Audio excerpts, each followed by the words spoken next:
Hello, and welcome to another nerdy news update. Today is a very interesting and happy day. I had told you last week that there is going to be exciting things happening from this week, and Monday went by and earthquake, political earthquake. The Vice President of India, who we प्यार से we have been calling Wormtail Dhankar, Jagdeep Dhankar has resigned suddenly out of nowhere. रात को and we are going to talk about it.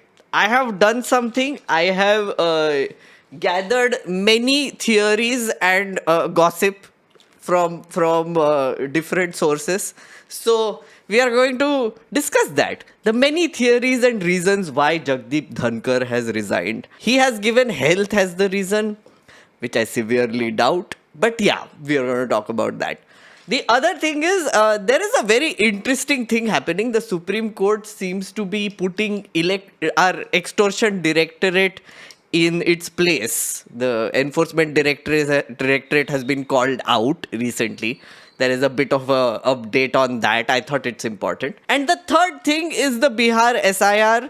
It's a small update. The election commission has filed a response to the case going on, and they have said certain things. So I will give you an update on that. But the main story is going to be Dhankar, which is going to be the second story which you're going to get today. Update number one. This has happened in the Supreme Court, and this one is also a little connected to the Dhankar thing, so that's why I wanted to take it first. Why are you being used for political battles? Supreme Court asks Enforcement Directorate, rejects appeal in Muda case. So mota what is happening here is that the Extortion Directorate went after Siddaramaia's wife, Karnataka Chief Minister, his wife, Parvati, in a case where someone gifted land to her that turned out to be land which is supposed to be for a project, a government project. So it was sold off at a higher value.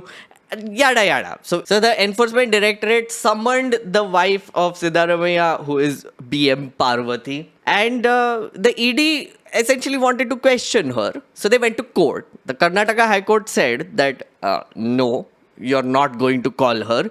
So then the ED went to Supreme Court, challenging Karnataka High Court. And this is what happened in Supreme Court, which I thought was very fascinating. It's a bit of a change in stance, I must say. Supreme Court rejected an appeal filed by the Enforcement Directorate against the Karnataka High Court decision to quash the summons issued to Chief Minister Siddaramaia's wife, BM Parvati, who is an accused in the Mysore Urban Development Authority case. The bench, which was Chief Justice B.R. Gavai and Vinod Chandran, they said this: unfortunately, I have some experience in Maharashtra. Please do not force us to say something.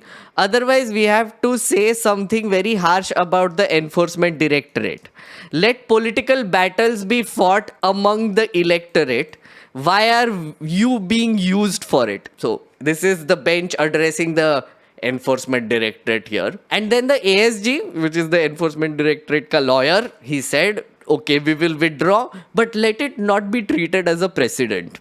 What this means is that I think they got so scared by how angry the Supreme Court is about this case and how they are openly saying that the Enforcement Directorate is, well, playing political battles instead of doing its job, which we all know. That's why we call it the Extortion Directorate these days. So he wanted to withdraw the case completely, but the Supreme Court didn't let it. It instead rejected it. There is a very important thing about this, as far as I understand. Remember when in 2013, before before independence, before the 2014 arrival of Shri Sir Supreme Leader Prime Minister Narendra Modi, the Supreme Court had given a very interesting comment about the CBI. It said that the CBI is behaving like a caged parrot, right? That one sentence was used for years by the BJP and the opposition to latadofy the UPA government, right? And it was one of the highlights of that time. I am thinking that the BJP government is mortally afraid of giving the now opposition a line like that against the Enforcement Directorate. This is what the court said. We do not find any error in reasoning adopted in approach of single judge. In peculiar facts and circumstances, we dismiss it. We should thank you, ASG, for saving some harsh comments. So, this is basically the mota story of what is going on. I have a little bit of a theory here. The Supreme Court, I think, is going to get a little aggressive going forward. Especially since Gawai is our Chief Justice. And Gawai has already publicly said that he doesn't want any position or whatever. And he seems to be a very clean judge, well-respected judge. For his tenure, I feel like he's going to go on an offensive. And the reason why this is connected to Jagdeep Dhankar is because Jagdeep Dhankar has been picking battles with the judiciary left, right, center recently. Okay, so on the same day that Jagdeep Dhankar resigns, the Supreme Court has this hearing. I'm not saying anything is connected, but when two of these events happen simultaneously, it makes things interesting, I would say. I'm not saying there is any connection. I'm just saying the government is on a back foot because of this, because now the Enforcement Directorate is being called out by the Supreme Court saying that, why are you doing political battles? Yeah, they've been called out. And their appeals are getting rejected outright, which is a good thing. On the other hand, the Vice President has resigned. So, let's go to that one. Rajya Sabha Chairman and Vice President of India, Jagdeep Wormtail Dhankar has resigned. He has resigned yesterday night. I'm recording this on Tuesday, which is at 7:52 p.m. on 22nd July. Okay, so on 21st he resigned. This is his letter that he gave when he was resigning. To prioritize healthcare and abide by medical advice, I hereby resign as the Vice President of India, effective immediately. I extend my deepest gratitude to Your Excellency, Honorable President of India, for her unwavering support. I express my gratitude to Prime Minister, Council of Ministers. It has been a privilege and satisfaction to witness and partake in India's remarkable economic progress and unprecedented exponential development during this significant period. Serving in this transformative era for our nation's history has been a true honor. This is Jagdeep Dhankar.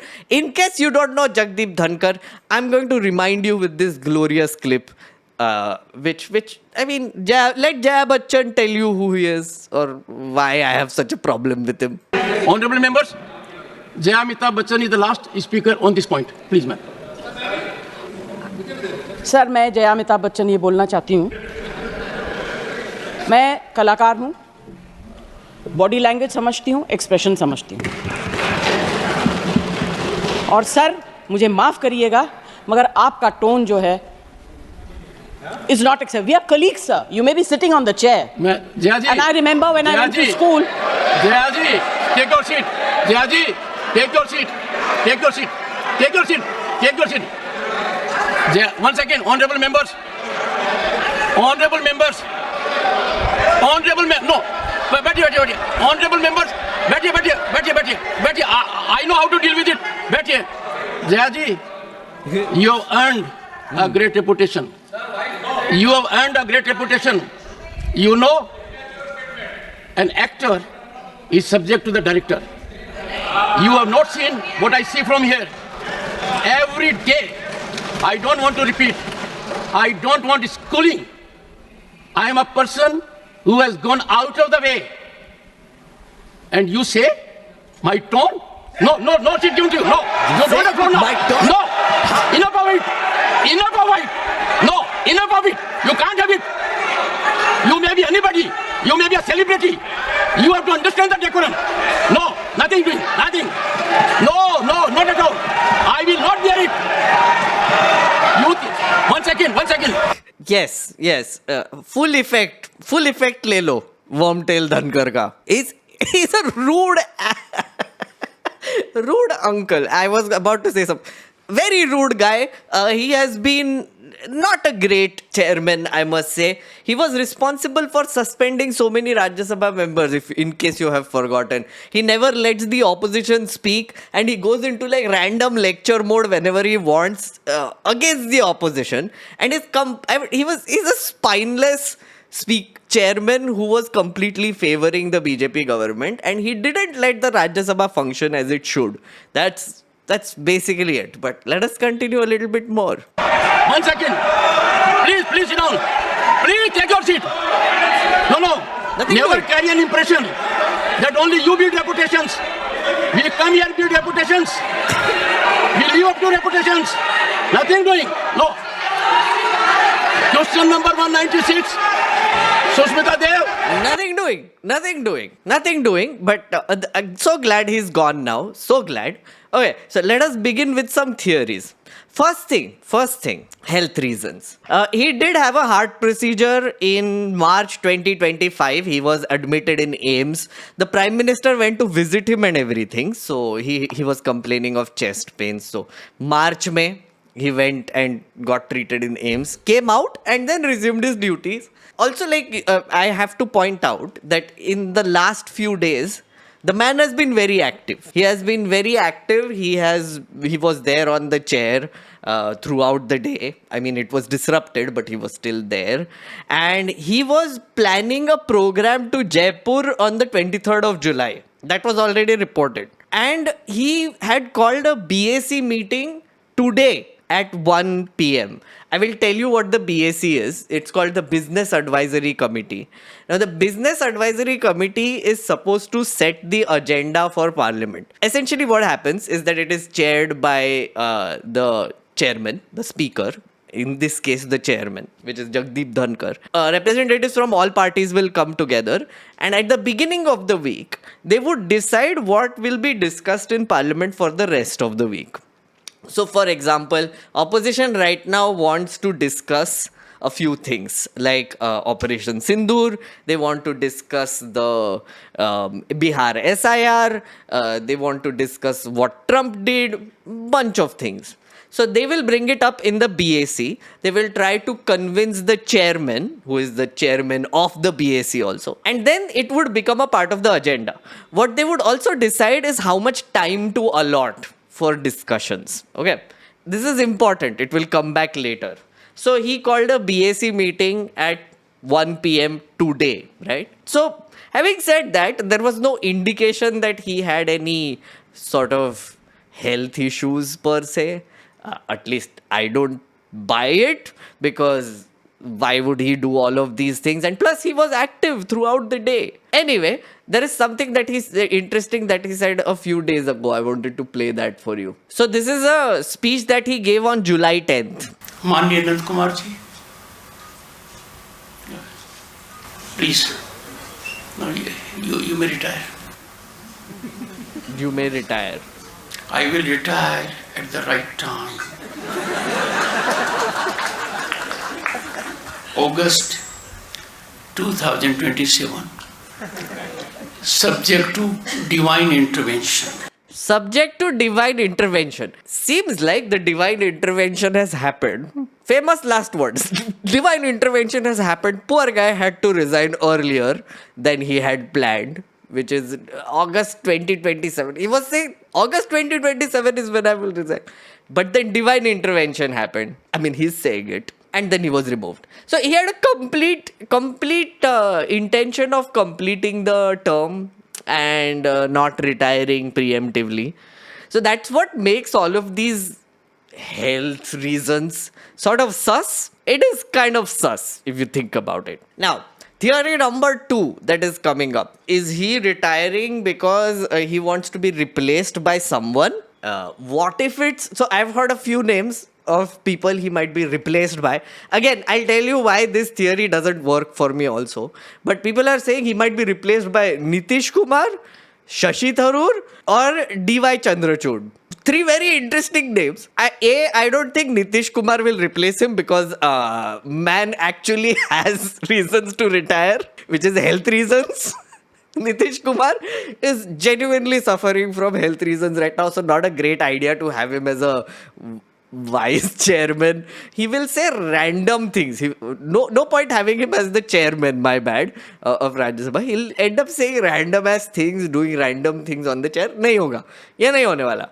Tharoor, again, I don't know why his name is just thrown in every time something happens nowadays. It's almost like nobody really trusts him. And then he's like, he's been doing this for position, so he might be become like the chairman. I don't know. Again, I don't buy that. Tharoor is doing his own thing. D.Y. Chandrachud, that's an interesting name that came up because recently Justice Chandrachud was spotted in the parliament.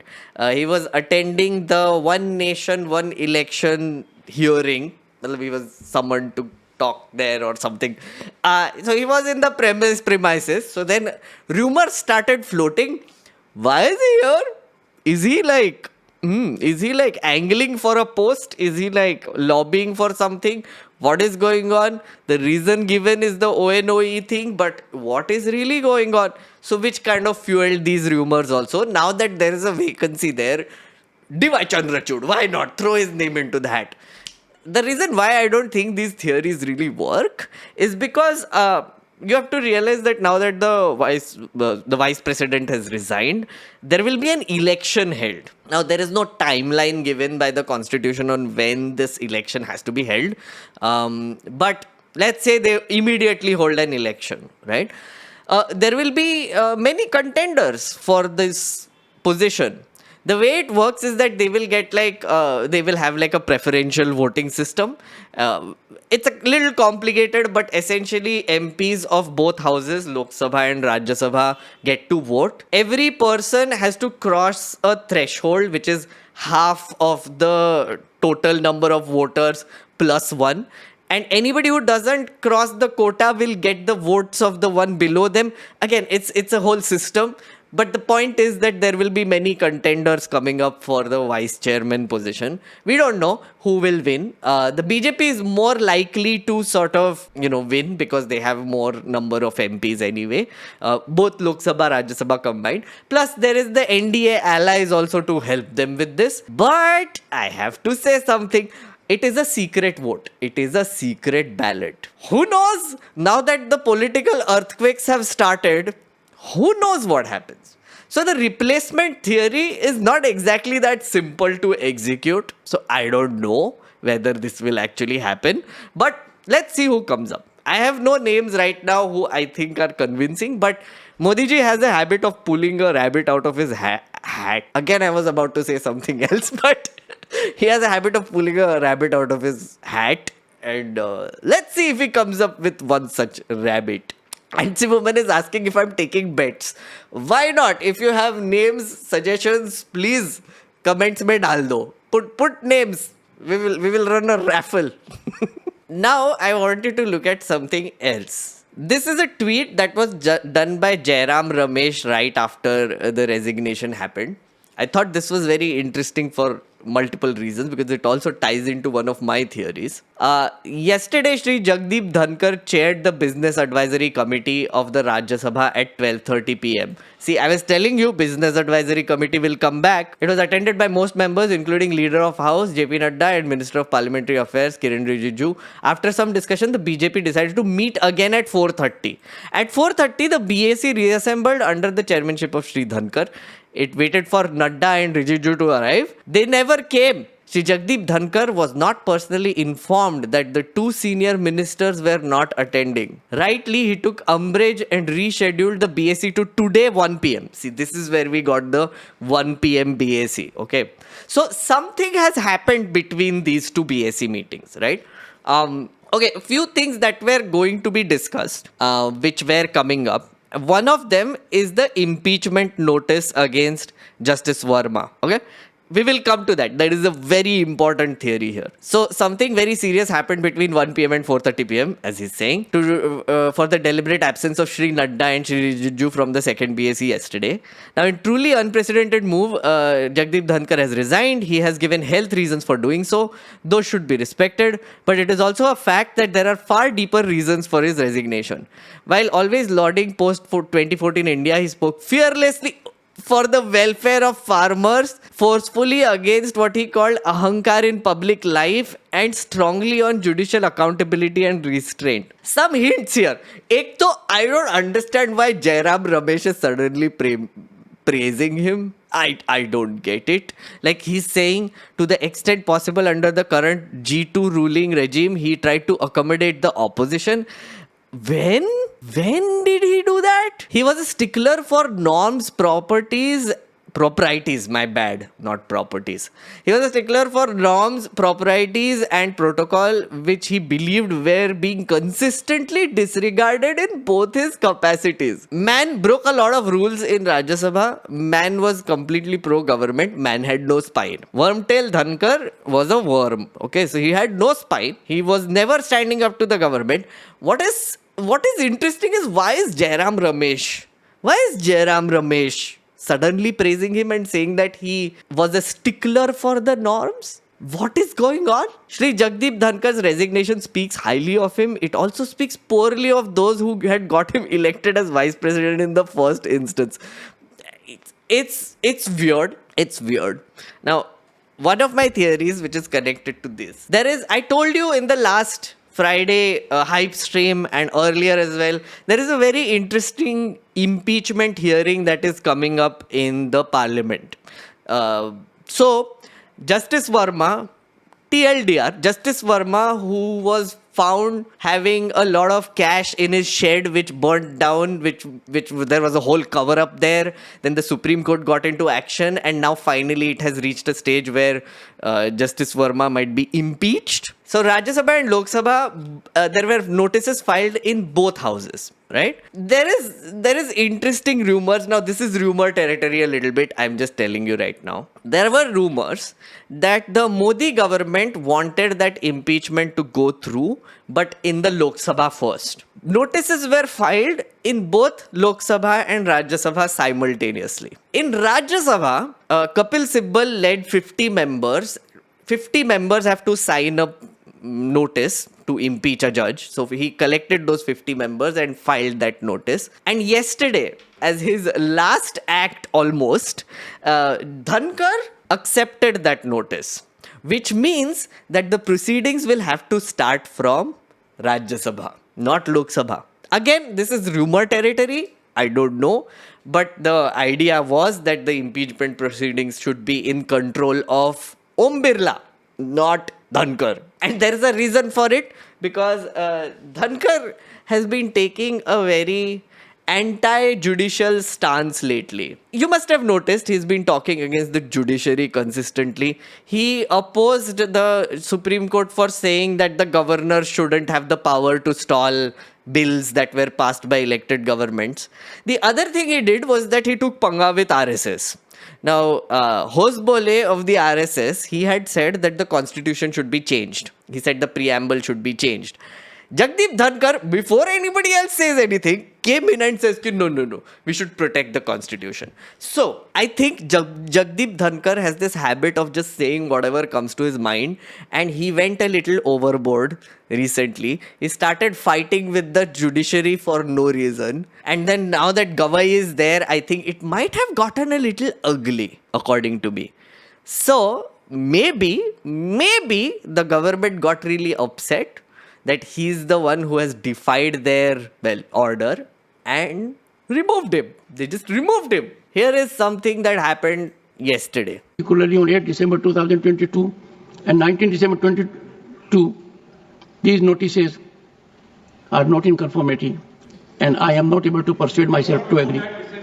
So, I'll explain the context for this first. Notices were filed in the Rajya Sabha under Rule 267, which essentially means the opposition wanted to suspend most of the business and discuss the Bihar SIR. They wanted to discuss Operation Sindoor and a bunch of other issues.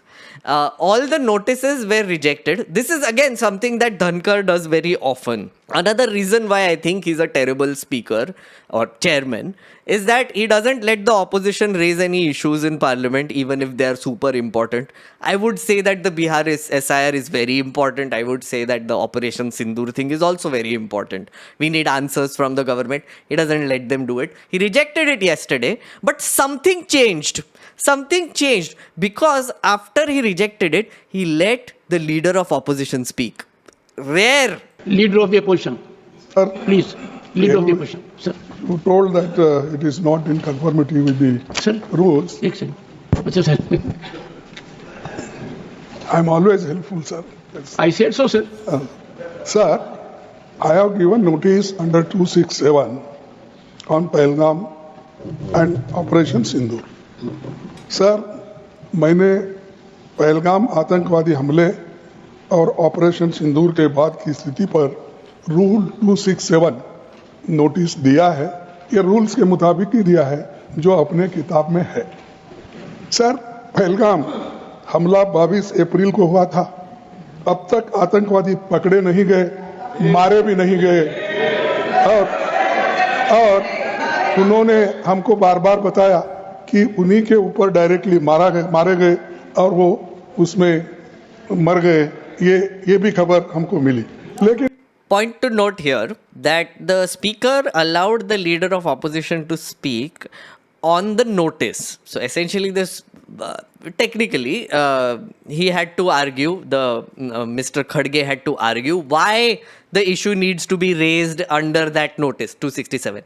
But Mr. Khadge started talking about the notice itself, the subject itself. Right. This is a point where always the leader of opposition has been shut down. We have seen many instances in the past where leader of opposition starts talking about something important that makes the government uncomfortable. The speaker from Lok Sabha or the chairman from Rajya Sabha would stop them, cut off their mic, move the camera. He's letting him speak. He's letting him even cover the subject. He goes on. फिर हम ये जानना चाहते हैं, क्योंकि हमने तो unconditional support पूरे हाउस, पूरे ऑल पार्टी ने दिया।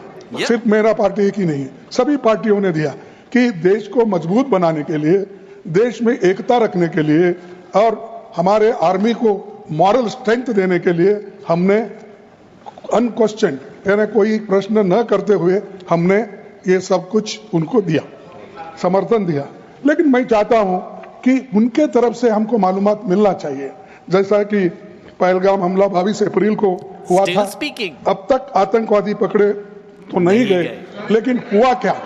एक मिनट लेकिन this is what hurts the government, right? Where the leader of opposition is saying ki you haven't caught the terrorists who did the Pahalgam attack. This is going on record and Dhankar is allowing this to happen. J&K में कम से कम intelligence, इनकी security है, उसके बारे में उनका failure हुआ। ये उन्होंने ही कहा है, लेफ्टिनेंट गवर्नर ने कहा है इसमें इंटेलिजेंस फेल्योर है, एक्सेप्ट उन्होंने ही किया। ये हमारी बात नहीं सर। सीडीएस उपसेना प्रमुख और एक वरिष्ठ डिफेंस अटैची ने कुछ बेहद संवेदनशील खुलासे भी उन्होंने किए।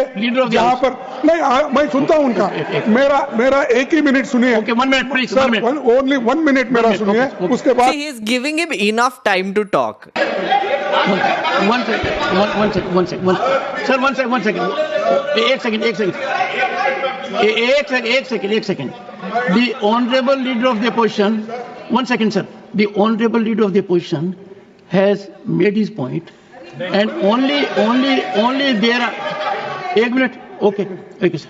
सर, अमेरिका राष्ट्रपति ट्रंप तो ऐसा बोले और सेना प्रमुख भी बोले कि वरिष्ठ डिफेंस अटैची कुछ बेहद संवेदनशील। सबसे पहले तो मैं मल्लिकार्जुन खड़गे जी को आज के दिन उनके जन्म दिवस पर उनको बहुत बहुत बधाई देता हूं। Oh yeah, happy birthday.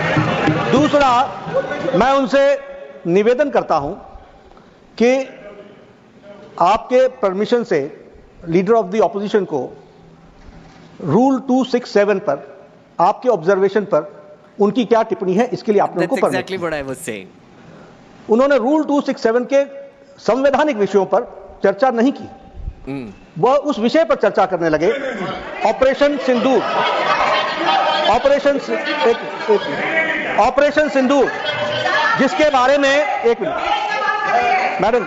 Madam जी शांत रहिए।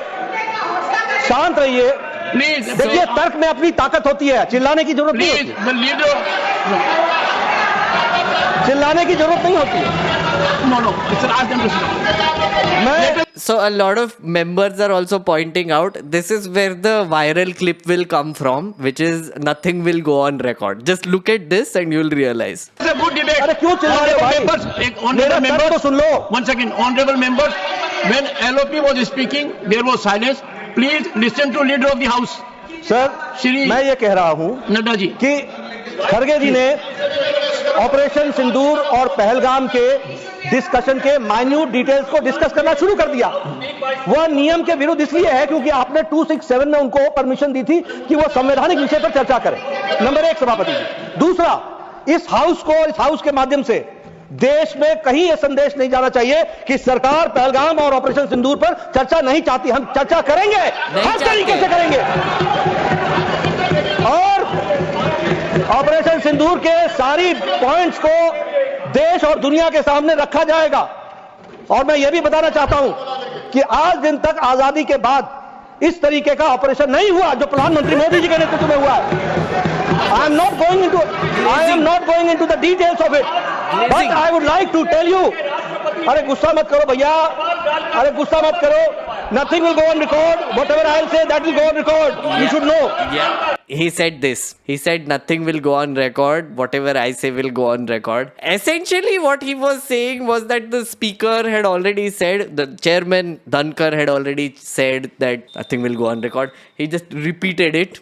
Now that has got him into trouble because now people are clipping this out and putting it out saying ki, oh look, this guy is telling Dhankar what to do. तो मैं ये बता रहा हूं कि सभापति जी श्रमिक भट्टाचार्य ने on our own under business advisory committee में आप समय तय करेंगे। भारत सरकार मोदी जी के नेतृत्व में हर बात की चर्चा करने के लिए तैयार है। So the business advisory committee comes up again where he is saying that we are going to decide the time for the event, for the discussion on Operation Sindoor in the BAC, and that is what was supposed to happen today at 1. Before that, he has resigned. Very exciting day for Jagdeep Dhankar yesterday. I have given you all of my theories. The most likely theory, I think, is that Jagdeep Dhankar had gone a little rogue yesterday. He had gone a little bit rogue, where he wanted to take the impeachment hearing by himself. Like maybe he wanted it in Rajya Sabha because he has such a anti-judiciary stance right now. So he's like, aha, I will see what to do now. And wanted to go to war with the judiciary, so Dhankar did it. The government got uncomfortable.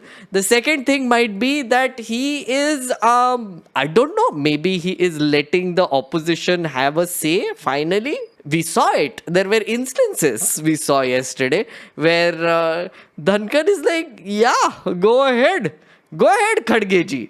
Please, give a speech, why don't you? Although when he would have stopped him, it would be right to stop him because he was not talking about the 267 rule technically. He was talking about the subject, but he didn't. He let him talk and must have pissed off a lot of people. Another rumor I heard from sources, why not? Mere bhi sources hai. Why should ANI have all the fun? So sources told me that around 6 p.m. or 5:30 p.m. there was a weird thing that happened in Parliament where Rajnath Singh's office called a bunch of MPs and they were made to sign a blank sheet of paper. Okay. Now that can only happen for one reason, is if they were moving either the impeachment thing themselves or separate notice, I don't know, or maybe they were trying to impeach Dhankar. Who knows? Maybe they got so upset with his behavior, they were like, isko hatao abhi. Maybe he got wind of that, and before that happens, he's like, okay, bye, I'm going, bye. We don't know which of these theories are true because this government is shitty at communication, super non-transparent. So that is why we have to rely on sources and theories. Even these BJP, BJP-friendly journalists are kept guessing. It's so sad, no? You became a BJP-friendly journalist because you wanted access. Ghanta access mil raha hai tumko. Can't even give anything. You still have to do sources. So might as well. We also have sources. So we have the same level of access. So why sell your soul to the government at all? I don't understand. Anyway, that is my take on the whole Dhankar issue. I hope some of the theories makes sense. Okay, next one. Finally, update number 3. There is a small update on the Bihar SIR. I have been covering this constantly and this is another important development that has happened. As you know, the Supreme Court is currently considering whether the SIR in Bihar is legit, whether it can be a test of citizenship, whether the election commission is allowed to do something like this. Bunch of questions. They had asked the election commission to file a response clarifying a few things which the petitioners had asked for by July 21st. So it has been filed. I'm trying to get a copy of that, so I will do a more detailed video on that later once I get a copy. But this is the update coming where the election commission has responded finally for why they are doing the SIR and a bunch of other things. Aadhaar, voter ID and ration cards can't be accepted as standalone documents for the SIR. The electoral body was responding to allegations raised by petitioners that SIR was citizenship screening and would lead to mass disenfranchisement. So what's happening here is that there was this fear that now that the election commission is saying you need one of those 11 documents to prove your citizenship, then you get on the voter roll. People were applying the logic. Everybody was wondering whether being on the voter roll would mean you are a citizen. And if you're not on the voter roll, are you not a citizen? Because how is this election commission deciding citizenship now? So that is the clarity that they had asked for. One of the things that the election commission said is that we are not accepting Aadhaar, ration or these standalone documents which are not proof of citizenship. They have still given those 11 documents. But they have clarified that if you are a voter of Bihar and you just file an enumeration form without any documents also, your name will not be deleted. Which is such a weird position now, suddenly. It's a very strange position to take. The other thing they said is that these documents will not be valid or they won't be accepted, which is again strange because now it means that everybody who has submitted even an Aadhaar might have to clarify in this 1 month period and submit one of those 11 documents to prove their citizenship. But they also said that being on the voter roll or not on the voter roll doesn't mean that you're not a citizen. So we don't know. It's such a weird, confusing response this election commission is giving. But there is an 88-page response that they have given to the petitioners. Again, I will try to get a copy and do like a more detailed thing on this. But there are still many questions remaining, right? One is the election commission is just not acknowledging any reporting happening at all. We saw Ajit Anjum doing great reporting. We saw Rajiv Ranjan doing great reporting where they go on the ground and they actually find BLOs who are signing on the behalf of voters and filling the enumeration form and uploading it. It's caught on camera. Indian Express has done reporting. Reporters Collective has done great reporting. Dainik Jagran. I made a mistake last time where I named the other one. Dainik Bhaskar or Jagran? Dainik Bhaskar, I think, has done great reporting. The one that is not pro-BJP. I'm sorry, chat. If chat can correct me. Dainik Bhaskar has done great reporting. So anyway, there are multiple sort of news organizations that have done a lot of reporting on this by now. By going on the ground, talking to voters, finding out what is going on and just saying that this is not happening. What is confusing to me is that this is not being used or acknowledged at all by the election commission. They're just going at it. Today they are saying that 96% of all forms have been filled and uploaded also. So it's very confusing. I just want to point out one last thing which is very important here. Notice this. During the claims period, okay, so right now the enumeration forms are being collected, uploaded. Claims period will start next month, right? Claims period being that now they will start asking for documents. During the claims period, the ERO, which is supposed to be the SDM, shall scrutinize the enumeration forms and documents furnished after publication of the draft rolls. If the ERO has any doubt on the eligibility of any voters who has submitted their documents or otherwise, a suo motu inquiry will be started by the ERO and a notice issued to the elector as to why his or her name should not be deleted. The ERO will decide on inclusion of such electors in the final roll based on documentation, field inquiry or otherwise. This is important. What this means is that after the draft roll comes up with all these half-filled, random-filled, differently signed forms, the ERO will have the complete power to delete people. they will ask the voter why their name should not be deleted. That is what they will ask. And again, note the language, who has submitted their documents or otherwise. So whether you have submitted your document or not, we don't give a shit. If the ERO thinks you're prove it, and then they would be asked for reasoning, then it's completely up to the ERO whether to keep them or not. ERO will decide on the inclusion of such voters based on the final roll of documentation, field inquiry, and otherwise. What is otherwise? I don't know. I'm waiting for the details just for this, because this makes it even shadier. As I've been saying, I've been maintaining this from the beginning. This is a whole exercise to scramble the entire voter roll so that it cannot be compared to the past voter rolls, because they want to do manipulation. The second reason is they want to delete voters now, younger voters, because now polls are saying that a lot of younger voters are moving towards either the Jan Suraj or RJD. Older people, they are to of course consuming Godi media, WhatsApp uncle types. So they're Nitish Babu. So we know it is going to be a old versus young battle, and this is a weapon that the election commission is using against all young people of Bihar who are very pissed off, legitimately so. Anyway, those are the updates, and thank you so much for watching. If you liked this update, please subscribe. I'm almost at 100k. Please request, please do subscribe, and do consider becoming a member, because if you become a member, you get access here. We just had an intense discussion on Jagdeep Dhankar for the last 1 hour and in the middle, when I'm not recording, I'm talking to chat about different things, asking questions, analyzing, discussing more theories. So if you want access to that, please become a member, join, so that you can come here. Next members only stream will happen on a Thursday morning, so you can join that. And this will be uploaded as a recorded thing separately on the channel as well. Anyway, thank you so much for watching, and I will see you next time. Bye.